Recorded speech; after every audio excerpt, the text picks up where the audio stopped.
Jangan lupa subscribe YouTube channel Metro TV News dan jangan lupa nyalakan notifikasinya.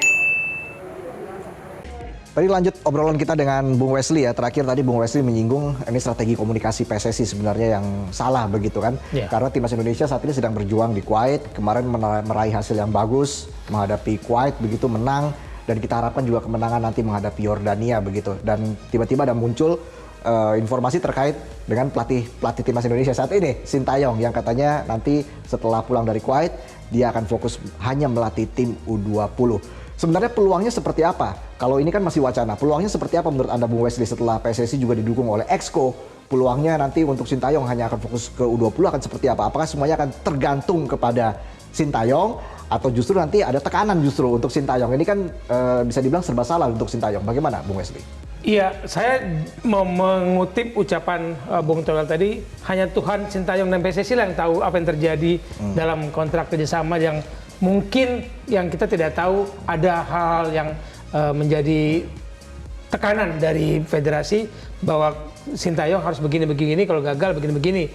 Belum lagi pengaruh Kemenpora sebagai ada orang di belakang sebagai aspek finansial.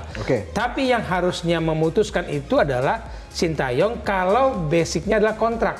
Saya dikontrak untuk ini, jangan memutuskan sesuatu tanpa kita bahas kontrak ini. Itu kan namanya gentleman dalam kontrak. Kesepakatan saya adalah melatih A, B, C dan itu sudah disepakati. Ketika tiba-tiba Anda minta saya melatih B saja, A-nya tidak, ngomong dulu dong.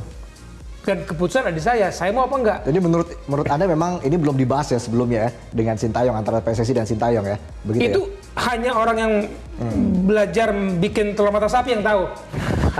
Saya nggak tahu, masa itu diomongkan kalau itu tidak sepengetahuan Sintayong. Kalau ini diomongkan sepengetahuan Sintayong, mungkin sudah ada kesepakatan bahwa Sintayong oke lah, habis dari kualifikasi Asia saya akan fokus untuk menyelamatkan nama Indonesia di event besar di Piala Dunia yang melahirkan bintang-bintang dunia 5 tahun ke depan akan lahir dari Piala U20. Tapi kalau kontraknya untuk lo, kamu tim senior loh, kamu kelasnya Piala Dunia loh. Kalau kamu gagal, apa ukuran gagal? Oke, kamu gagal di AFF, gagal. SEA Games gagal, kan ada AFF lagi. Desember tahun ini setelah Piala Dunia. Apakah itu tidak jadi ukuran? Yang saya tidak ngerti adalah Sintayong apakah sudah diajak bicara untuk menyampaikan sehingga semua orang berbicara sebegitu enaknya atas nasib pekerjaan orang yang kita kontrak. Dan ini bukan pelatih kaleng-kaleng. Iya, pastinya itu pastinya. Kalau dari Bung Toel tadi Bung Wesley juga sempat menanyakan ya, apakah memang saat ini Bung Jo juga tadi sempat bertanya, apakah saat ini memang ada yang lebih baik dari Sintayong untuk mengganti posisi Sintayong di Timnas Senior Indonesia? Boleh nggak saya berpantun dulu untuk Toel? Apa itu? Silakan, saya kasih waktu. Jalan-jalan ke Kuwait mencari telur mata sapi. Lanjut. Cakep. Itu namanya setengah-setengah pantunnya, Bung Wesley. Bung Toel, kalau kita kembali lagi nih ya, kita lupakan dulu deh pantunnya Bung Wesley. Bung Toel, kalau menurut Anda sebenarnya apa sih yang terjadi nih antara PSSI dan juga Sintayong sehingga muncul wacana seperti ini bahwa Sintayong nanti akan fokus ke U20 begitu? Bung Toel, menurut Anda seperti apa? Iya, menurut saya sih kan begitu. Kesepakatan antara federasi dengan pelatih itu kan ada parameternya, ada target-targetnya. Nah, menurut saya PSSI main aman dengan tidak berani melakukan ketegasan secara eksplisit dengan Sintayong. Jadi memilih main aman seperti itu bahasanya. Bahasa halusnya keteteran, 3 tim dan sebagainya. Padahal parameternya gimana sih ngukurnya gitu loh. Karena buat saya sebetulnya mungkin itu bukan sesuatu yang keteteran buat Sintayong. Nah, persoalannya kenapa nggak berani menyatakan itu? Karena main aman dari tekanan netizen. Kedua, dia mengamankan soal beban salary atau gaji yang harus ditanggung. Maka dia taruh di 20. Tapi kan ketika Sintayong akan di drop ke 20, apakah Sintayong akan menerima keputusan itu? Kalau saya berandai-andai, saya seorang Sintayong dengan reputasi yang sudah saya miliki, saya nggak akan mau mengingkari perjanjian awal 3 tim itu, lalu tiba-tiba di downgrade jadi cuma U20, saya nggak mau. Karena ini menyangkut reputasi.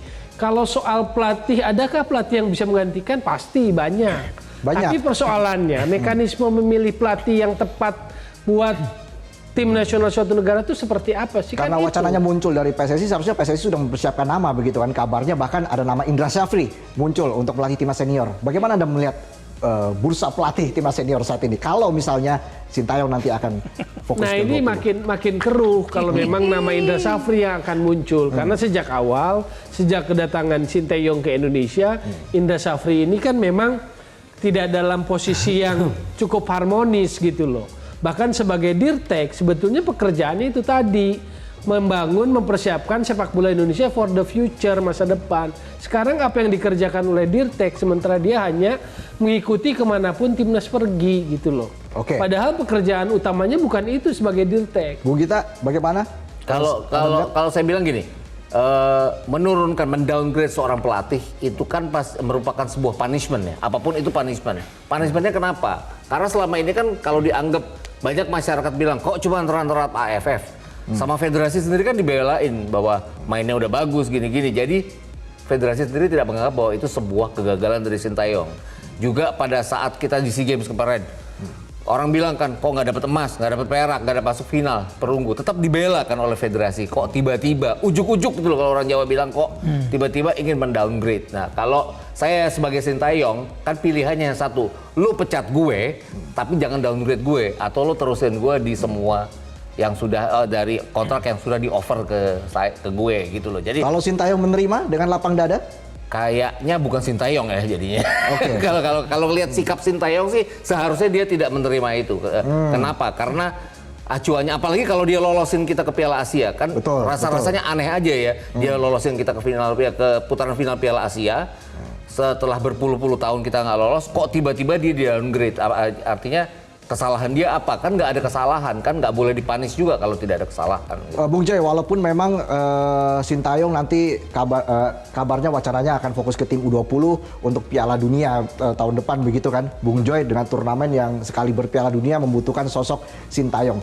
Menurut Anda ini masih downgrade atau seperti apa nih, Bung Joy? Ya kalau dia hanya dia katakanlah kan memang kan kontraknya dia di beberapa tim kan, diantaranya tim U20. Kalau memang kamu konsentrasi dulu ke sana gitu ya, lalu kemudian timnas seniornya dikasih ke orang lain gitu, ya mungkin tidak masalah. Tapi kan yang jadi wacana adalah udah kamu nggak usah nangani tim senior, kamu tangani ini saja. Nah ini kan persoalannya. Padahal sebetulnya ultimate-nya dari semua kompetisi kegiatan sepak bola kan yang tim senior, bukan yang U20 meskipun title-nya Piala Dunia. Tapi kan itu bukan turnamen yang elit gitu. Masih jauh lebih mending kalau timnas kita berprestasi bisa masuk ke Piala Asia setelah tahun 2004 ya kita. 2007 kan kita otomatis lolos kan.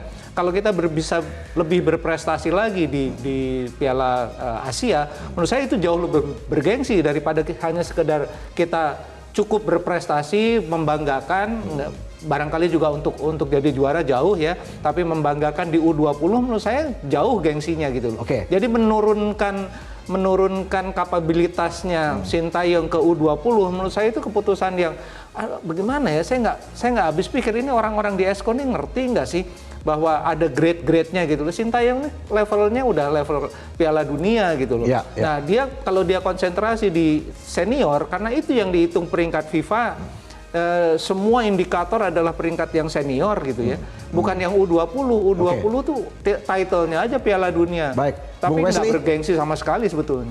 sedikit dari Anda terakhir untuk menutup pembahasan kita terkait dengan STY nanti ya, wacananya akan fokus ke U20. Apakah mungkin seorang Indra Syafri ataupun mungkin pelatih lokal lainnya nanti akan menangani timnas senior, atau justru nanti PSSI mendatangkan pelatih asing lagi, atau seperti apa nih Bung Wesley? Mengingat situasi mepetnya waktu dan tidak mudah kalau kita mengatasi aspek finansial saat ini, sulit untuk mendatangkan pelatih asing kalau dia lihat STY aja digituin. Oke. Ya. Ada kemungkinan asisten mungkin dari STY yang akan menangani timnas senior? Asisten STY kan STY yang milih.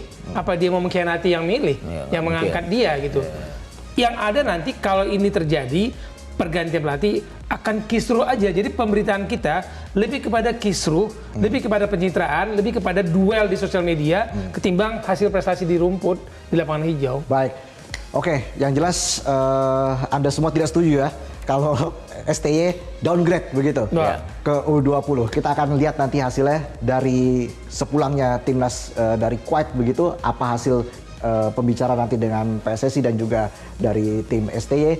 Tapi yang jelas tentunya kita harapkan timnas Indonesia bisa menghasilkan ataupun menang nanti menghadapi Yordania, dan konsentrasi mereka cukup di kualifikasi Piala Asia yang sedang dijalani. Jangan pikirannya kemana-mana. Semoga wacana ini tidak mengganggu fokus dari para pemain timnas Indonesia. Kami masih akan kembali setelah Headline News pukul 23